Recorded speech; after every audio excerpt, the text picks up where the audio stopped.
Hello students, मैं संजीव मिश्रा अपने YouTube channel पर आप सभी का हार्दिक स्वागत करता हूं। आशा करता हूं आप सब स्वस्थ मस्त और अपनी पढ़ाई में पूरी तरह व्यस्त होंगे।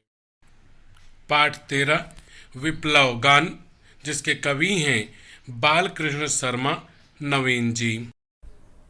प्रिय विद्यार्थियों, आगे बढ़ते हैं। आज हम सब पढ़ रहे हैं कक्षा 9वीं की किताब से पाठ 13 विप्लव गान। विप्लव का अर्थ होता है उपद्रव, विद्रोह। कवि हैं बालकृष्ण शर्मा नवीन जी। इस कविता में अभी तक आपने कवि की विद्रोह भरी बातें सुनी हुई हैं। आज हम लोग आगे बढ़ते हैं किस तरह से वे इस कविता के माध्यम से समाज में फैली हुई कुरीतियों को, समाज में फैली हुई बुराइयों को, समाज के में फैले हुए अंधविश्वास के ऊपर चोट करते हैं। माता की छाती का अमृतमय पय कालकूट हो जाए।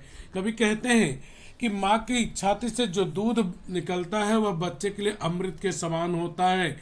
यहाँ पे मैं जो है वह प्रत्यय है, जिसको पी करके एक बालक, एक बच्चा हष्ट पुष्ट नौजवान बनता है और साथ ही साथ माँ की ममता से परिपूर्ण हो जाता है।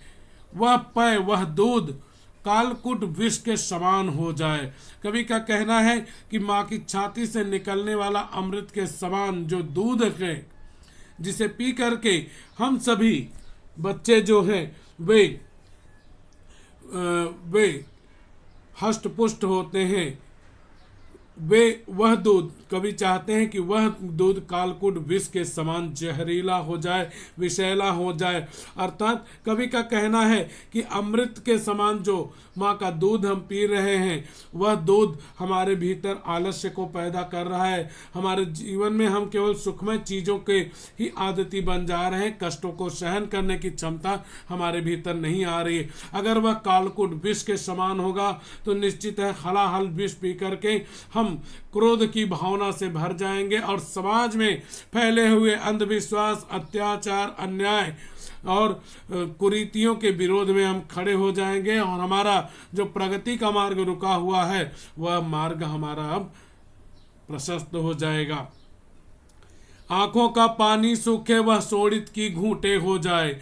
आगे कवि कहते हैं कि लोगों की आंखों में जो ममता और प्रेम, अपनेपन का पानी है, वह सूख जाए। आंखों का पानी सूखना यानी ममता समाप्त होना। लोगों के मन में दूसरों के परोपकार, भलाई की भावना जो भरी हुई है वह सूख जाए, वह शोणित की घूंटे हो जाए। साथ में कवि की यह अभिलाषा, इच्छा है कि आंखों का पानी सूख करके वह खून की घूंटों के समान दिखाई देने लगे। अर्थात भारत की आंखों में ममता की भावना पूरी तरह से समाप्त हो जाए और वहां पर केवल क्रोध की आग ही दिखाई पड़े। एक और कायरता कापे गतानुगत विगलित हो जाए। कायरता अर्थात डर। कभी कहते हैं कि जब हमारी आंखों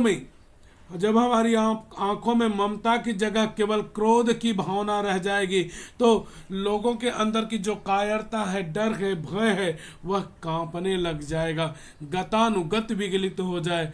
गत धन अनुगति, तो यहाँ पे स्वर संधि है। गतानुगति का अर्थ होता अनुकरण, विगलित हो जाना, गल जाना, नष्ट हो जाना। कवि कहते हैं और क्रोध की उस आग के कारण जहां एक तरफ कायरता कांपने लगेगी, डर कांपने लगेगा, वहीं पर जो अंधानुकरण है वह हमारे समाज से पूरी तरह से नष्ट हो जाएगा। अंधे मूढ़ विचारों की वह अचल शिला विचलित हो जाए। अंधे का मतलब यहाँ पर यही होता है कि जिसे हम कहते हैं अंधविश्वास। मूढ़ मतलब मूर्खता से भरे हुए। अचल मतलब स्थिर, विचलित मतलब अस्थिर, शिला मतलब चट्टान, पत्थर। कभी कहते हैं कि हमारे देश में प्राचीन काल से जो चले आ रहे अंधविश्वास हैं, जो मूर्खतापूर्ण विचार हैं, जो स्थिर होकर के हमारे लोगों के मनों में विराज रहे हैं, बैठे हुए हैं, वे सभी अंधविश्वास और मूर्खतापूर्ण रूढ़ियाँ एवं परंपराओं की जो चट्टानें हैं, जो कि स्थिर हैं एक जगह, वे सभी अस्थिर हो जाएं, वे सभी हिल उठें और वे सभी पुराने अंधविश्वास, वे पुरानी रूढ़ियां परंपराएं जो पत्थर की चट्टान की तरह एक जगह स्थिर है, वह पूरा हिलने लग जाए और दूसरी ओर कंपा देने वाला गर्जन उठ जाए। कभी कहते हैं ठीक इसी तरह से दूसरी तरफ से भी, कि यह तो एक भाग हुआ, दूसरी तरफ भी साथ ही साथ दूसरी दिशाओं से भी, चारों ओर से भी कपा देने वाली गर्जना, गर्जना यानी तेज आवाज तीव्र गति से आगे बढ़े। साथ ही साथ चारों तरफ से, दूसरी ओर से चारों तरफ से भी भय को, अंधविश्वास को, पुराने विचारों को कपकपा देने वाली, हिला देने वाली तेज आवाज, तेज गर्जना, तेज ललकार वह आगे बढ़े, तेज गति से आगे बढ़े। अंतरिक्ष में एक उसी नाशक तर्जन की ध्वनि मंडराए। नाशक यानी नाश करने वाला, तर्जन, तर्जन यानी क्रोध, डांट डपट। कभी आगे कहते हैं और इसी के साथ में अंतरिक्ष में भी नाश करने वाली जो जोर की आवाज है, तर्जना है, जोर की ध्वनि है, वह मंडराने लग जाए। कभी कुछ ऐसी तान सुनाओ जिससे उथल पुथल मच जाए। आगे कवि कहते हैं कि हे मेरे साथी कवियों, कुछ ऐसी कविताओं की रचना करो जिससे समाज में फैली हुई बुराइयां नष्ट हो जाए, जिन्होंने हमारी प्रगति के रास्ते को रोक रखा है। आइए अगली पंक्तियों में चलते हैं। नियम और उपनियमों के ये बंधन टूक टूक हो जाएं। कभी कहते हैं जिन नियमों ने, जिन बंधनों ने हमको बांध रखा है, हमें आगे बढ़ने से जो रोक रहे हैं, वे सभी बंधन टुकड़े टुकड़े हो जाएं, अर्थात नष्ट हो जाएं। विश्वंभर की पोषण वीणा के सब तार मूक हो जाए। विश्वंभर अर्थात भगवान विष्णु जी, पोषण यानी पालन पोषण करना, मूक होना, शांत होना। कभी आगे कहते हैं कि भगवान विष्णु जो कि इस धरती के पालन पोषण करता है, कभी की जो क्रांतिकारी बदलाव की तान है, आवाज है, उसके कारण से भरण पोषण करने वाले भगवान विष्णु की वीणा के सभी तार जो हैं वे मौन हो जाएं, अर्थात उनसे अब पालन पोषण न हो, वे पालन पोषण लोगों का न करें। उनकी वीणा की ध्वनियों के कारण ही लोगों का पालन पोषण होता है, ऐसा माना जाता है। वह पालन पोषण बंद हो जाए जिससे लोगों में क्रोध की भावना पैदा हो। शांति दंड टूटे, उस महारुद्र का सिंहासन तहराए। आगे कवि कहते हैं कि शांति का जो डंडा है, नियम है, वह टूट जाए, अर्थात विश्व में चारों तरफ जो शांति की भावना बनी हुई वह पूरी तरह से नष्ट हो जाए। और उसके टूटते ही महारुद्र अर्थात प्रलयकारी, विनाशकारी भगवान शंकर का सिंहासन उस शांति दंड के टूटने से कांपने लग जाए, थर्राए। महारुद्र अर्थात भगवान शंकर, उसकी श्वासोच्छ्वासदायिका विश्व के प्रांगण में गहराई। श्वासोच्छ्वास अर्थात सांसें लेना और छोड़ना, प्रांगण मतलब मैदान, गहराई मतलब फहराना।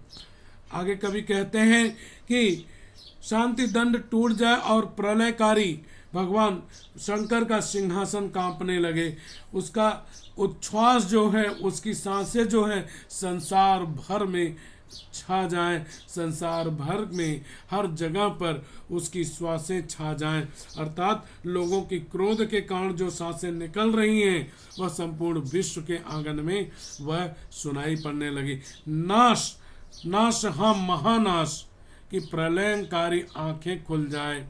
कवि कहते हैं कि इस तरह से संपूर्ण विश्व में केवल और केवल नाश और महाविनाश का ही दृश्य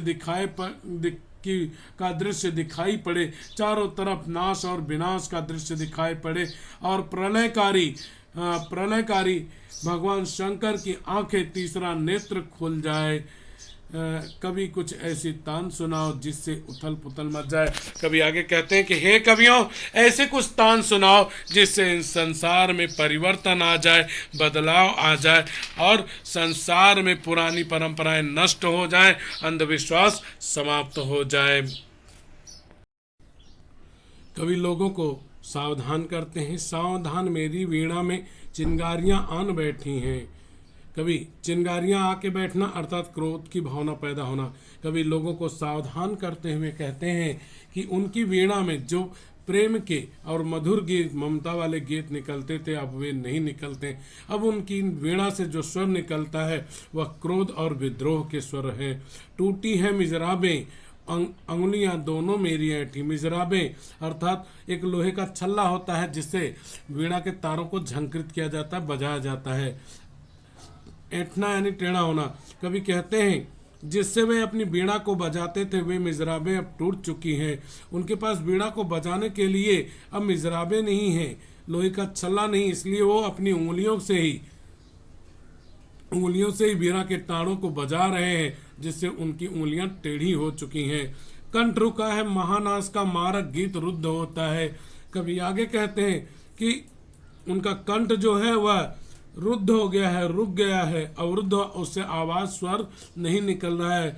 इसके कारण, इसके परिणाम स्वरूप जो विनाश लाने वाला मारक गीत है, मारक गीत है, वह उनके ही गले में रुका हुआ है, बाहर नहीं आ रहा है। आग लगेगी कण में, हृतल में अब क्षुब्ध युद्ध होता है। कभी कहते हैं कि अब वह समय आ गया है, वह समय नजदीक आ चुका है जब इस संसार के कण कण में परिवर्तन की, विद्रोह की आग लग जाएगी। हृतल, हृतल मतलब हृदय का तल, अर्थात हृदय के भीतर, क्षुब्ध यानी अशांत। कभी कहते हैं कि अब लोगों के हृदय के भीतर असंतोष का, अशांति का युद्ध हो रहा है। झाड़ और झंखाड़ दग्ध हैं, दग्ध मतलब जल रहे हैं। कभी कहते हैं इस संसार में जितने भी झाड़ और झंखाड़ हैं अर्थात लोग हैं, वे विद्रोह की आग से जल रहे हैं। इस ज्वलंत गायन के स्वर से, ज्वलंत, ज्वलंत यानी जलता हुआ, स्पष्ट।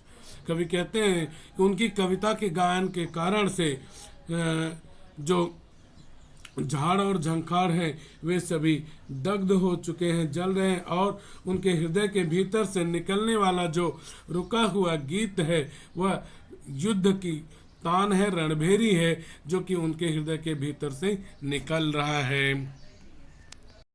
बच्चों, अगर आपको मेरा पढ़ाना अच्छा लगा तो वीडियो को लाइक कीजिए, चैनल को सब्सक्राइब कीजिए और वीडियो शेयर कीजिए तथा कमेंट बॉक्स में कमेंट कीजिए कि आपको मेरा पढ़ाना कैसा लगा।